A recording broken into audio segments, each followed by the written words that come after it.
Hello, everybody. It's Dan and Dalia back again. And boy, is tonight going to be intense. Hi, Dalia.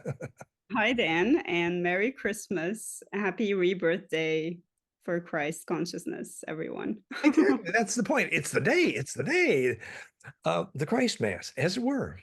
And so, actually, part of today's story is, as you know, we've been talking. This is our fourth or fifth interview, and Dalia had some pretty intense Kundalini type and plasma therapy experiences in which she gradually and more intensely became embedded in the larger plasma body of Thoth. Thoth, Ningishita, Tehupi, and Mhm. gradually the logic of that begins more and more to sink into me to fit what we've been studying about this. For example, the historical evidence of the dramatic connection between the bloodline of Tut and the bloodline of Isa Jesus and what that means. And also the fact that Dalia has visibly and intensely, personally in her body, experienced the sequence of traumas of the death of Tut, of Tutankhamun. Incredible, very Mhm. powerful. And she And came also Esau, up. and Esau's last moment right before his ascension as well. The You, very last moment on earth, I saw that as well and experienced that and heard it and saw it through his eyes. yeah, and she described what she saw through Isa's Jesus' eyes just before he passed away, as it were, on the cross. I mean, you saw a village, right? You said? Yeah, I saw a village, a town. I think it was maybe early morning because there weren't a lot of people in front of me, but I could see the gate of a city, and then the city itself, the town right below it. Hmm. I was in a higher place, and I heard someone call my name, Esau, Esau, and it was a very agonizing Hmm. sort of call. That the only thing that would make sense is I would have been murdered brutally. Otherwise, why would he call my name in such agony and such sorrow? And I remember this moment being very sorrowful. And every time I remember it, I re-experience it, I'm in tears. Hmm. It was also a blissful experience as it relates to ascension. Um, I was agonized emotionally, but um, I was not experiencing physical pain in the moment of my ascension, but it was deep sorrow and deep sadness for the friends I've left behind, really. Hmm. So the intensity of this adds to the reality of Dalia's message, which we've been doing quite a few interviews now, and everyone seems quite impressed with the we could say the deadly earnest, but the absolute sincerity, which is impressive. And Dalia speaks obviously from the heart, which is powerful. So Dalia said today, in honor of Christmas Day, basically Enki and Thoth basically sort of uh, gently, or maybe not so gently, encouraged her, like, we got to come out and announce this. No more being shy about this. Yeah. And talk about courage. So Dahlia actually made a recording, which we're going to share shortly, um, which is powerful, in which she, you know, at first you say you have embedded inside the larger plasma body of, Ningazira, which Tahuri, is the the son ancestral, of Enki. pardon? Mhm. The Also, son of Enki, the son because of my Enki. father was there. I was recognizing my father there as well. Who is Enki? It was Enki. Interestingly, Esau always said, and the Father in heaven. And I was in heaven when I spoke of my experience in a spaceship. It is in heaven. And I think for the mind of a human being 2000 years ago, they couldn't really fathom the idea of a spaceship. But because now we've developed so much in our understanding because of the science revolution, and now we could understand that God is a scientist and he is a genetic engineer, which was Exactly. totally different from our understanding 2000 years ago. And this is exactly why we want to do a little preface to Dalia's powerful video to review how compelling the historical science appears, in my view, to fit. So, for example, we started with that famous book, Secret Place of the Lion, George Hunt Williamson, Brother Philip. and in which they said they planned for the bloodline of Isa and Tut, particularly for hundreds of years. Obviously, who do you think that was? The High Enki Anak lineage, the royalty of the Anak, which becomes then their science officer, as it were, Thoth Ningishida.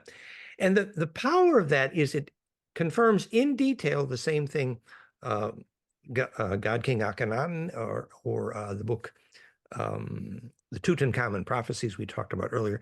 In each of those books, it was defined that the solar science of Tutankhamun is so identical with the Viracocha Quetzalcoatl myth that it's, as the author Maurice Cottrell, who I knew, says, is proof that the lineage, the tradition of Tutankhamun is identical with Quetzalcoatl Viracocha, and as in Secret Place of the Lion, is a preview, it's a first step to the incarnation of what became Isa, Jesus. And all of the major historians, especially, for example, Lawrence Gardner, agree the Out of Egypt, House of Messiah classic books say that the Christian Essene story was a direct descendant of the bloodline of the Egyptian royalty Akhenaten Tutankhamun. Basically, many people believe Akhenaten either was Moses or that was the bloodline. In either case, the righteous priest of the royal Essenes, the bloodline of Jesus, Mary, is directly the bloodline of Tutankhamun Akhenaten. So you see, we knew before that the Tutankhamun Jesus incarnations are direct lineage of the same intent, actually.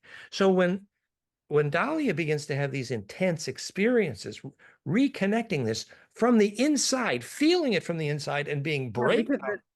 I didn't know, by the way, you said we knew this. I didn't know. I didn't read those books, actually. I knew. So I've when you said experience blindfolded. I was amazed and surprised to hear you talk about the connections. Yeah. Because when Thoth was showing me who I am and my lineage, he showed me Quetzalcoatl, and he showed me the Aztec imagery of the Mayan spacecraft god, like as an ancient astronaut. He showed me that this is who he is and this is who I am, my higher self. And he also showed me Ra and how that's connected also to the sun god in Mesoamerica. And he connected all the dots. He would give me a flash of my picture when I was a child. I have a specific picture that I can also share where I was standing in kind of like a superhero pose. And he would flash my child image in my superhero pose to the Mesoamerican astronaut, flash to me again. And then he showed me Amun-Ra as a depiction of the blue blood. And he would do this often with other gods that I don't know their name, but I'm sure there was a Native American god as well that was also blue-blooded that he flashed to. So what seemed to be just in Mesoamerican culture and the ancient Egyptian culture was just he was doing all of these flashes back to me to show me that who I am is an astronaut. I am one of those ancient astronauts that came to Earth to spread the message. And it's the sun god, the sun religion, which, Jesus as the son of the Father, but also the son, right? Yeah. Which is the religion of one God, the famous Moses story. It reminds me of Seth Jane Roberts' Education of Oversoul 7. When you have a flash from one lifetime, there's a bleed through to the flash of the other lifetimes. And suddenly you put together the whole picture in your mind if you have access to enough bliss experience to assemble the memories into one. That's the challenge. And the fact that Dalia had the discipline to do this and the courage to speak about it, and the fact that it fits everything in historically that we've studied, that's why I'm a little bit of, and I admit prejudice here. I have been pretending, more than pretending, to teach the physics, and I do mean the physics of what Ningishida, Thoth, Hermes intended, the caduceus phase for my whole life. So I'm delighted to have the connection with the actual phone calls too. I think this is cool. That's great. Thank you, Dan. And I want to just say maybe talk about the conversation that happened with Inky just now, right before our conversation, and why we jumped into that. So he I heard, well, I had a Kundalini experience, a Ka. I received Ka, which I do like every day, every night or every other night. It's part of my transfiguration process that has been taking place for about 2 months now. And so, but this has been in the works for several years. For example, you mentioned the bliss experience. My time in Hawaii for 3 years was all about training me to receive bliss, to be able to tune into the bliss frequency in my meditation in nature. So I had a lot of alone time in nature to practice being in bliss. And What a every blessing. time I A build up blessing. on that, was really a blessing. I Yeah. was building up on the bliss frequency and taking it further and expanding my aura further and further. That was all happening before my catalyst lucid experience on the spaceship where I met Enki and where I met my higher self, who I am, who's Ninguzira Tahuri.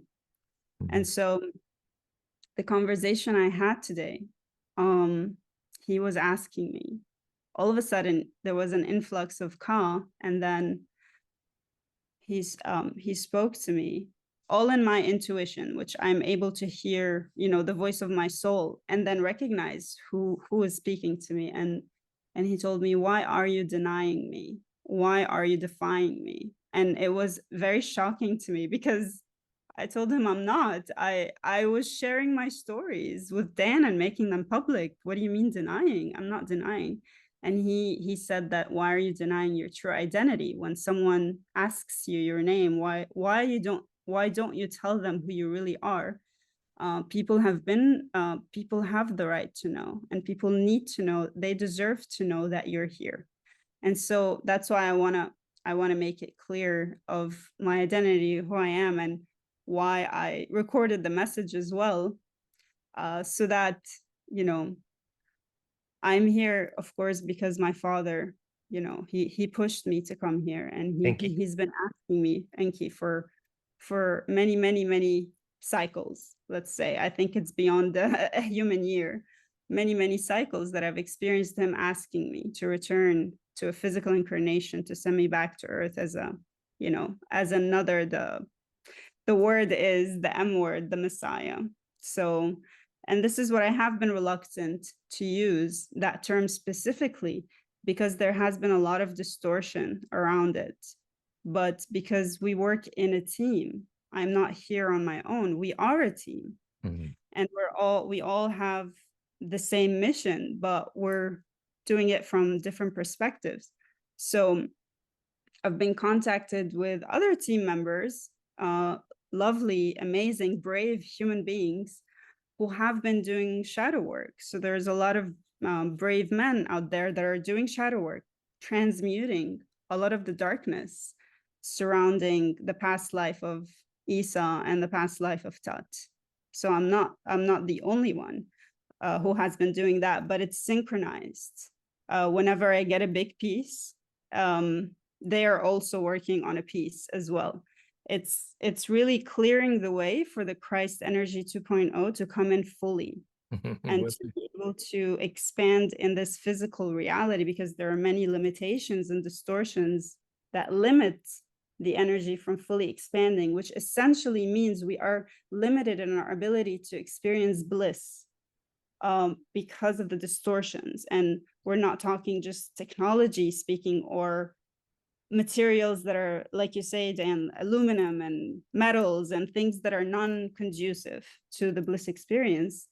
Not only that, but also in our mental space, in our belief systems, there's a lot of confusion and a lot of lies that go around.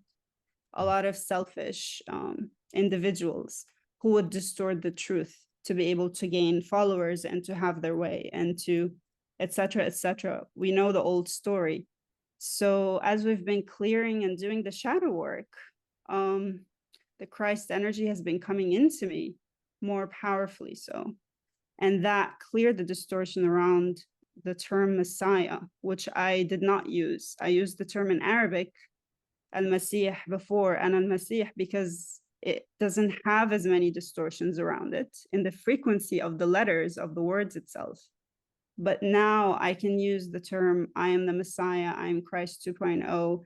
And this is what Enki has been, what my father has been asking me to do, to be able to come forth with who I am, because he said that people deserve to know that you're here and people need to know that you're here. So powerful and so appropriate. I have to say, Christmas Day this morning for a little while, after a little story, I had a serious bliss experience this morning. And I felt like they were saying Christmas in Bethlehem is sad this year. But no, actually, if you can feel what Dalia is talking about. And by the way, Messiah literally means the anointed one. And I say, there's the whole oil of Messe, crocodile juice, which is the bliss juice of the mother's line, who has access to bliss, and that is how the child is anointed. And Dalia talked about, she comes to this through the mother's line in Egypt. Did you want to comment about that briefly as well?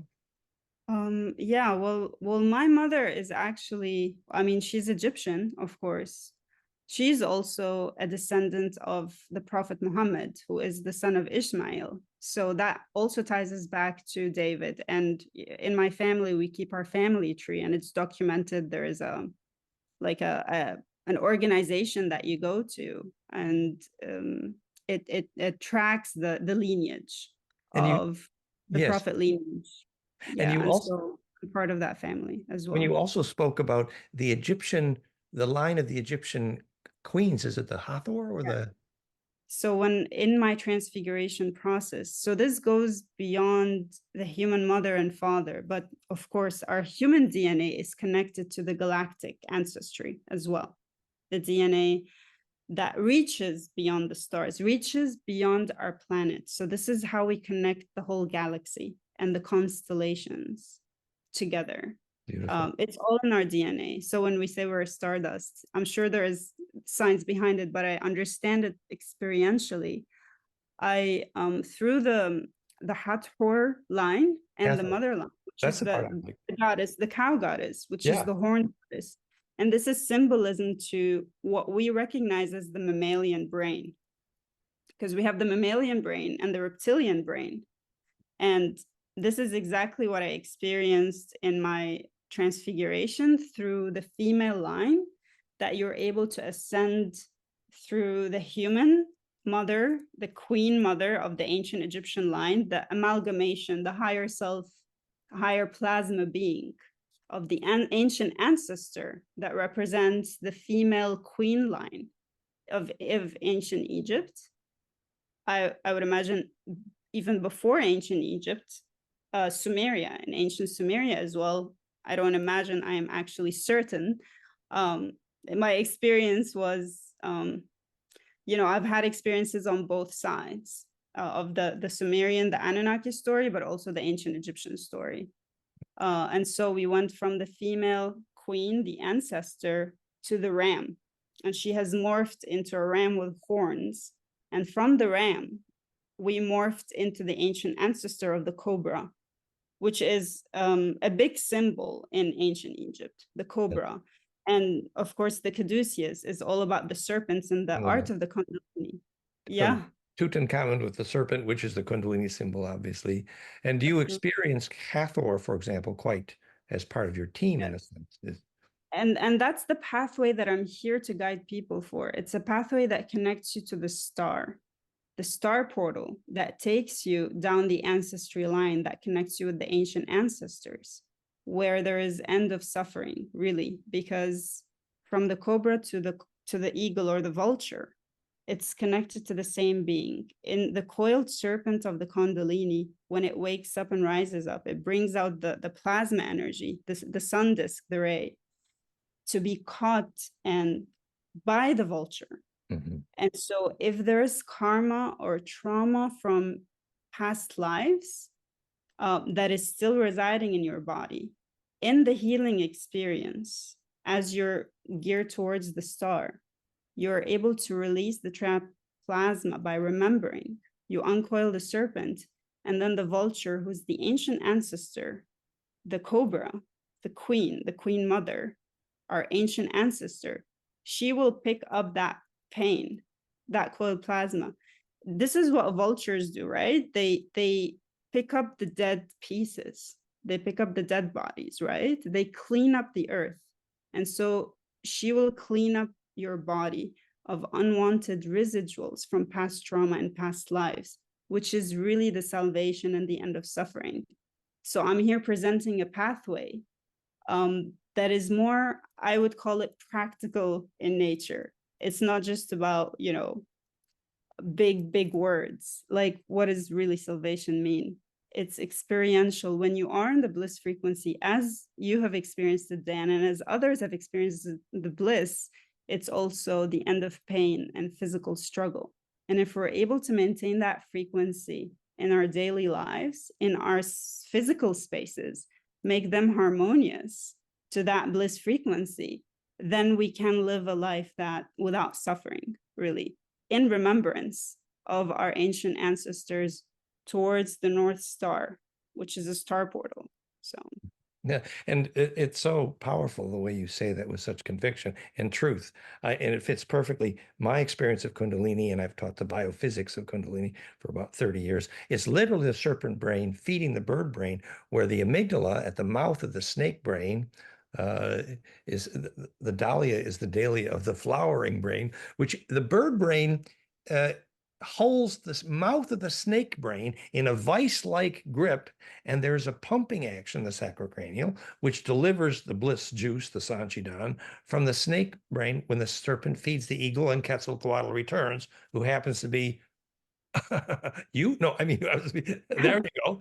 But so, and we know why Moses and Lucifer had horns. It was metaphor, more than metaphor, for the phonon coherence in the liquid ventricle horns cohering from crystalline to liquid. It means more than getting horny. It is conserved sex juice, but it's more than that. It is the propulsion of plasma wings when the bliss physiology is completed. And we have major documentaries on the biophysics of Kundalini, goldenmean.info/Kundalini. And we're carrying on here. We're just trying to introduce Dalia's amazing recording. Maybe even almost a last thought or one. I was thinking that if I were a scientist, I mean, aside from all the religious baggage, but as a scientist, if somebody came back and said, well, I'm the Christ, my question as a scientist would be as follows. I know what it means, the physics of the Christ principle absolutely means. I'm certain, actually. I know exactly what it means. The physics, what enables a liquid to crystallize, is a seed of geometry, which is more than metaphor for the seed of the symmetry of literally pure intent, around which the plasma field can crystallize.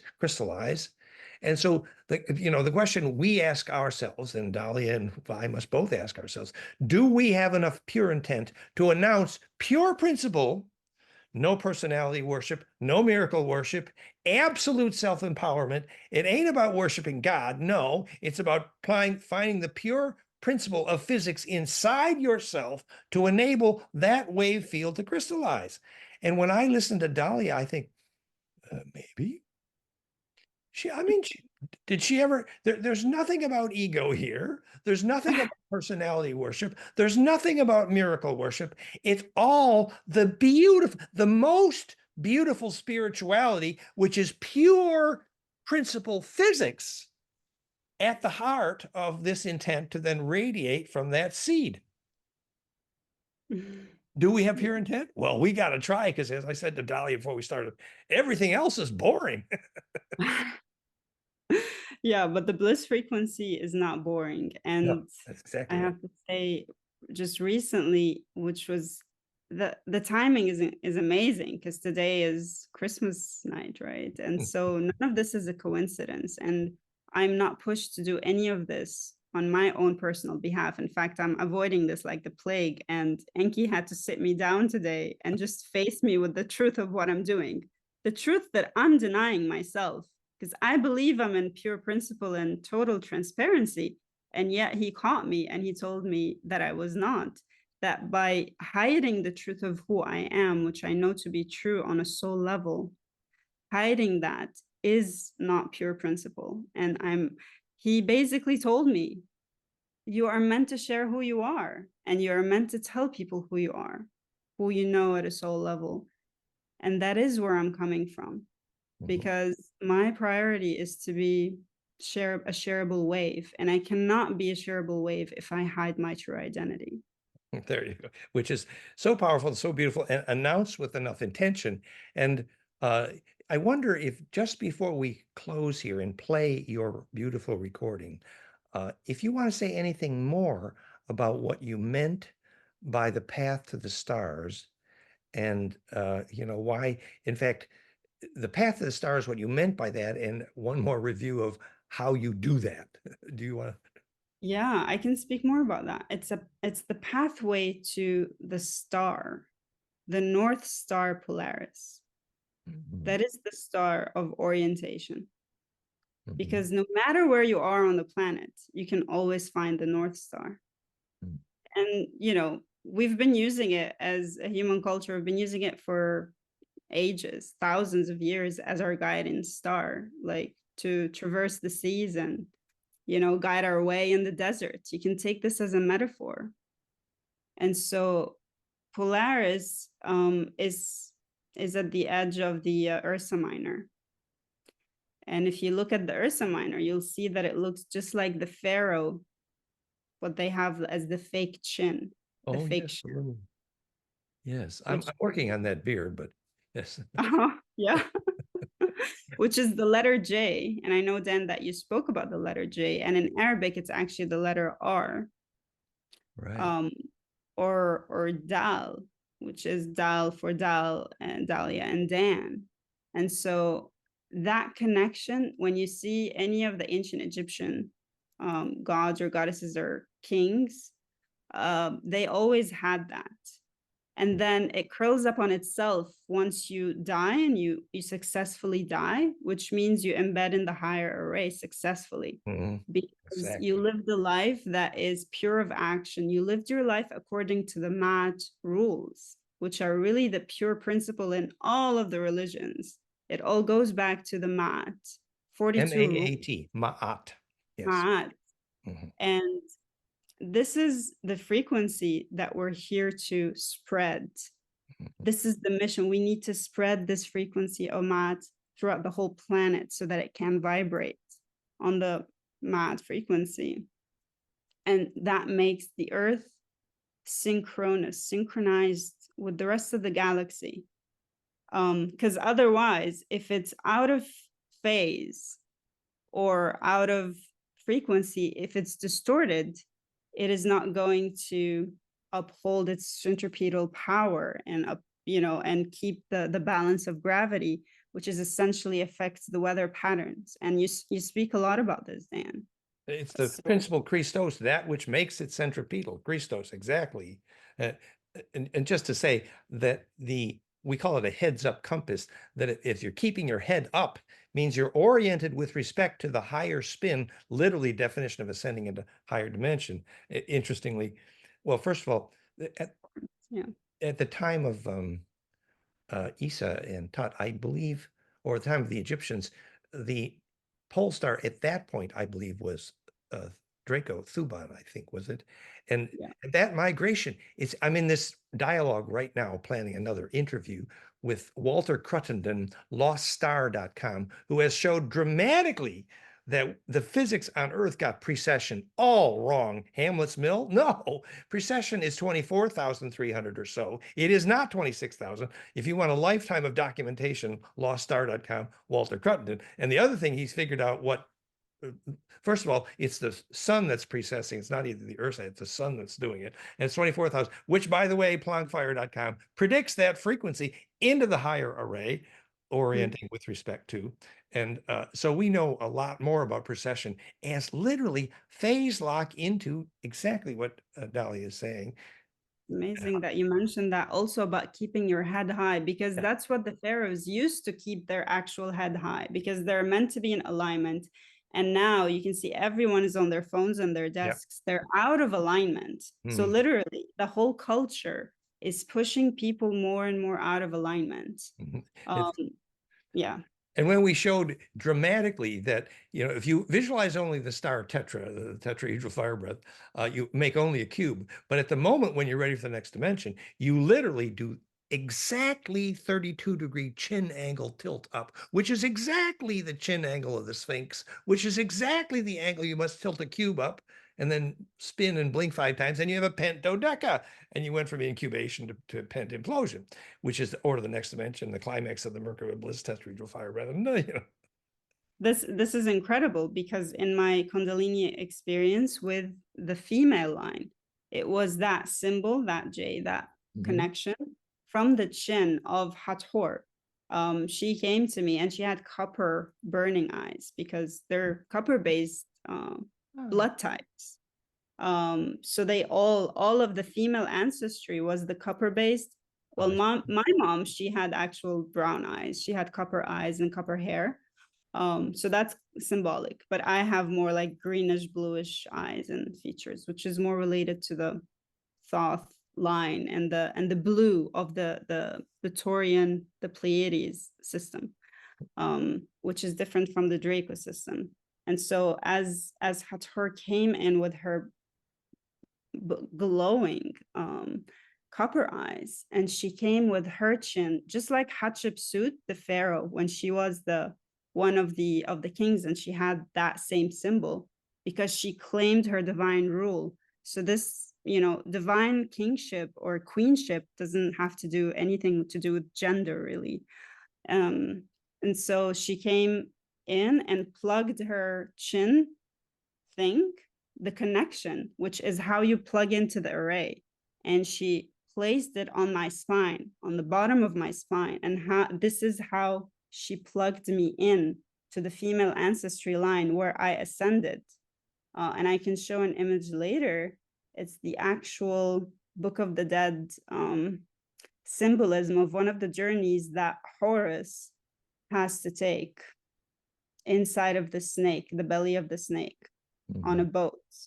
Yeah. So this is all ascension symbolism, and it's not really about dying.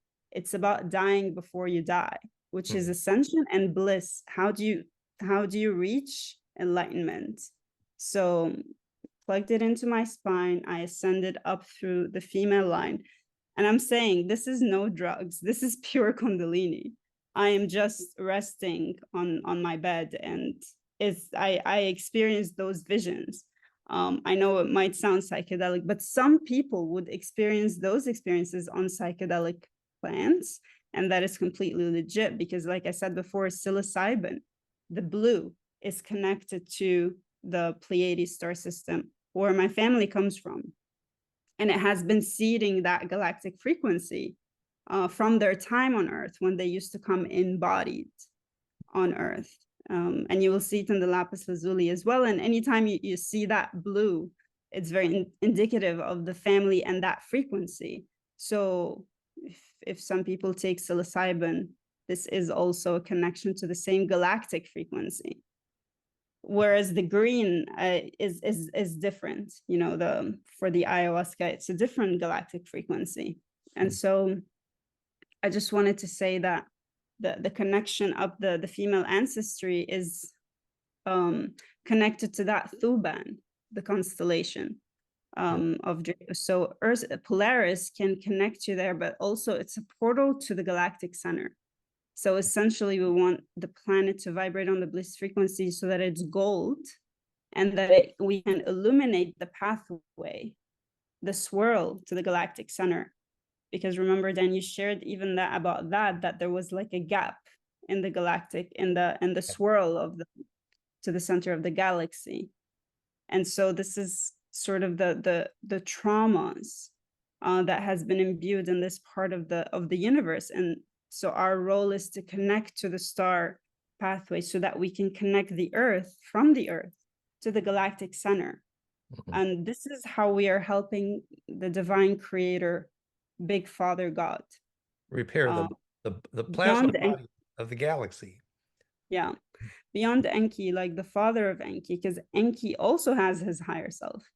And so Enki has his own unknowable father as well, creator. And so we do it in dimensions like a Russian doll. There's so many beautiful things. I just one thing we've been teaching for years, that the spiral arms of the galaxy approximate golden spiral. And there's a big gap in the Orion arm, which is sort of us. And we were told when we were with the Reverend Mothers of Dune, so to speak, that when you look up there, see that big tear in the Orion arm, that's us doing the Orion Wars, and therefore we have a tear in the fabric of the galactic plasma body, and our task is to fix that, which relates to Draco, which relates to Thuban, which relates to the pulsar at that time, which relates to the famous French book Thiuba prophecies, which relate to Thuban.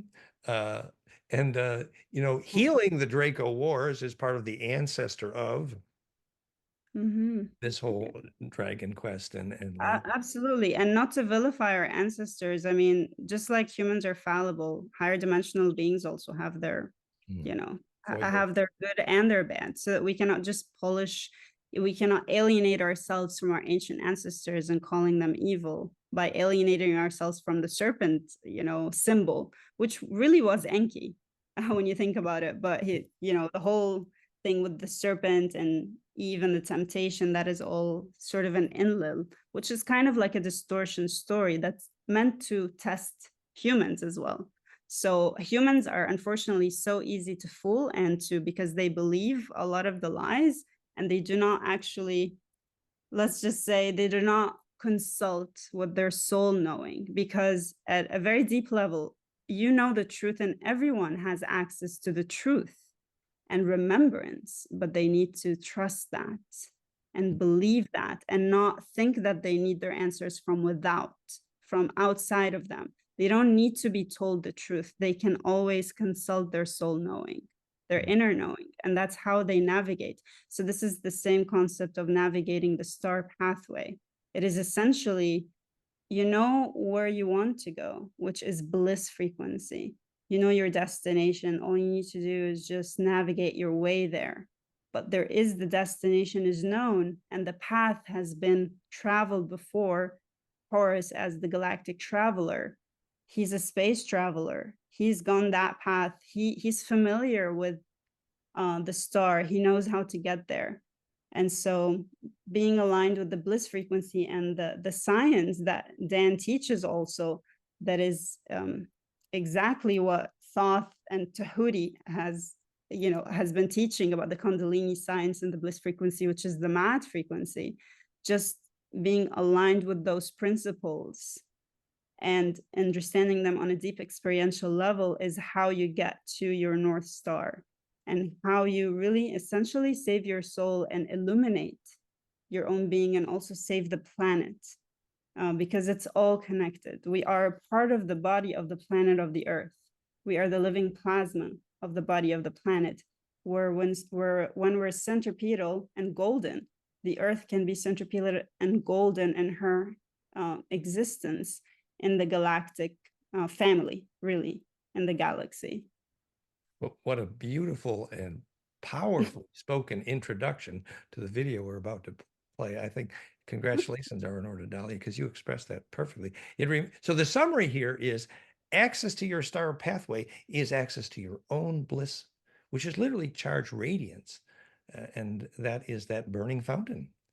So on that note, thank you, Dalia. We're going to play that recording. Thank you, Dan. I appreciate you so much. Thank you. And blessed Christ-MAAT to you. Merry Christmas, blessed Christmas. And to everyone. To everyone. And you can think of me as Santa Claus if you like. Okay. Absolutely. They call me Papa Noel here, so oh well. Oh, amazing. You always bring us gifts from the other dimensions, Dan, so thank you. So here comes that wonderful video. Thank you for watching. Bye-bye. Here goes. Salam, everyone, and Merry Christmas to you. Happy Rebirth Day to all of us. I wanted to come in today because my father urged me to not hide my identity anymore. He asked me first, why are you denying me? Why are you defying me? And I was surprised because I wasn't doing any of those things. And yet I was, from his perspective. And I told him I'm not. And he said, why aren't you telling people who you are? When people ask your name, why aren't you telling them who you are? They deserve to know. They need to know. And so I'm coming in to speak about who I am and who I really am. And to say that I am here. I am here. أنا المسيح. أنا المسيح. I am the Messiah. I am the Christ 2.0. And so my father has been really pushing me for ages to return. And I have been reluctant to come back for obvious reasons. The last 2 times I was here, it didn't end very well for me. And upon returning to an incarnation in the human flesh, I had to re-experience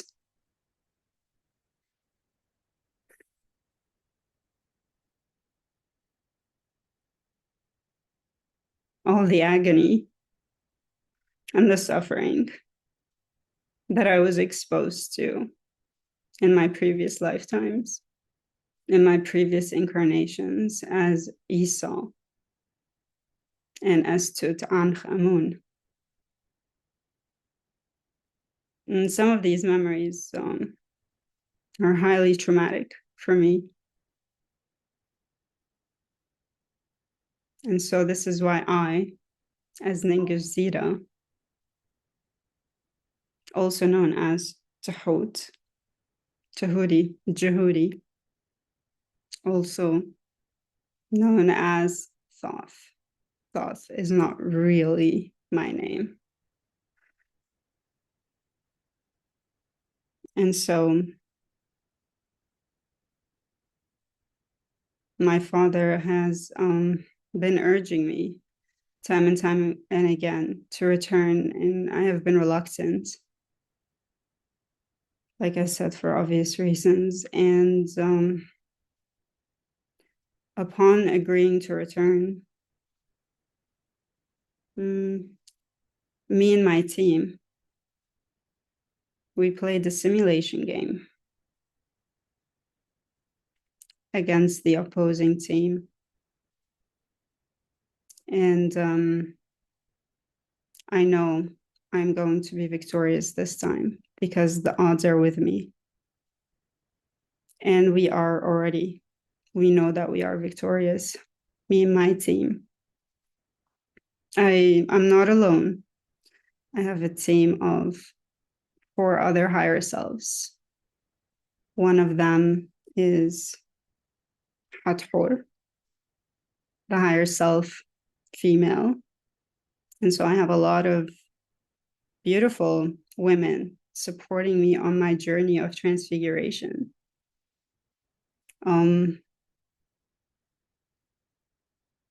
We all come from the Pleiades. And this is why I'm wearing this beautiful blue cape designed by a woman who lives in Luxor. And you can see here the village of Luxor.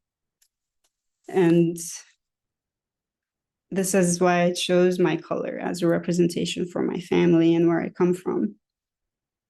We are space travelers and space explorers. We searched throughout the universe for signs of life, and we found life on planet Earth. My father, Enki, he's a genetic engineer. This is who Dalia, as a human, recognizes as her God/creator. This is not the unknowable source of the universe. This is Father, the creator, who is my father, and all the humans are his children. He's very well embedded in your DNA. And you can reach him by going deeper into your soul remembrance. You will recall all of the memories because we are all connected to our Father, who is an immortal soul.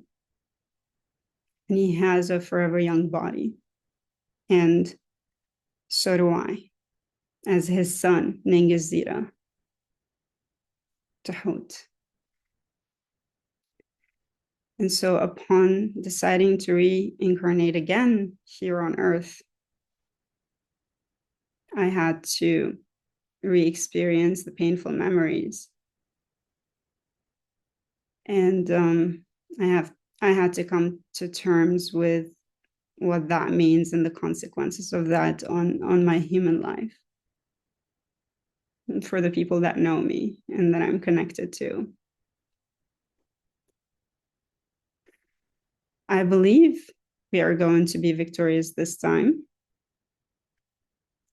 And my Father sent me because people have been losing their way. About 2/3 of the planet have already been disconnected from their soul, are in deep distortion. And there is deep distortion of truth here on this planet. Specifically distortion as it relates to the throat chakra, as it relates to the voice, the expression of soul truth, and the opposite of it, which are lies. A lot of it has been spreading around and is spreading around. And a lot of people are lost in confusion, disconnected from their soul. And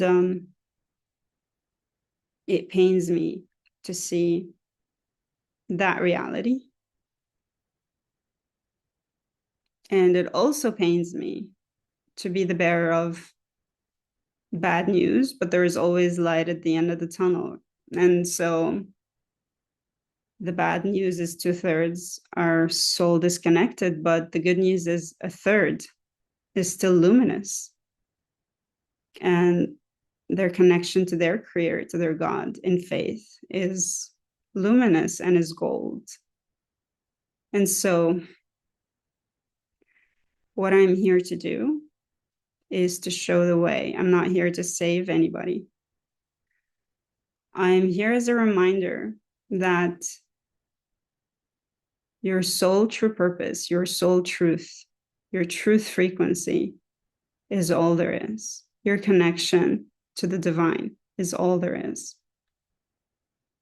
This is what we're here for.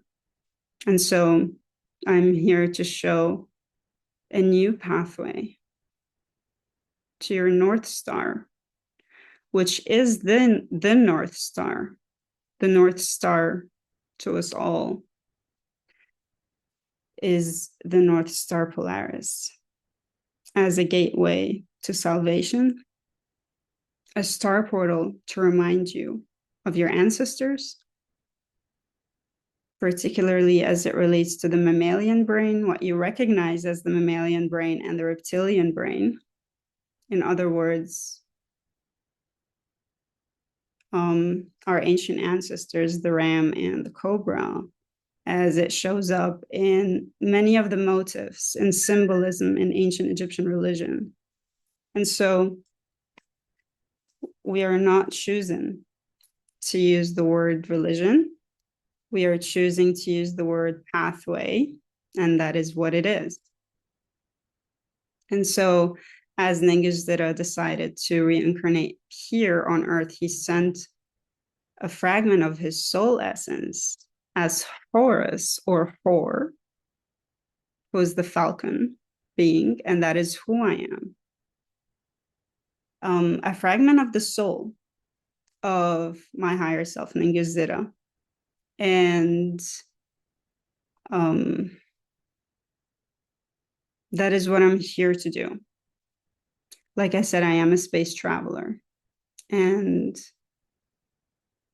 I carved this pathway to the star, Polaris. and I can show the way, and I can guide you there. And it's an incredible portal that will lead you to experience a bliss frequency that is incredibly healing and ecstatic to the body to be in. It is the end of suffering.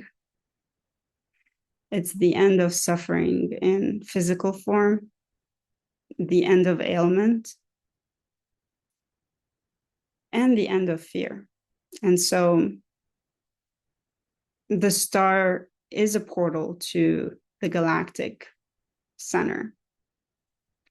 And this is our mission here, to connect the Earth to the center of the galaxy. And this is what I'm here to show. And what I'm here for is to guide the way. As a reminder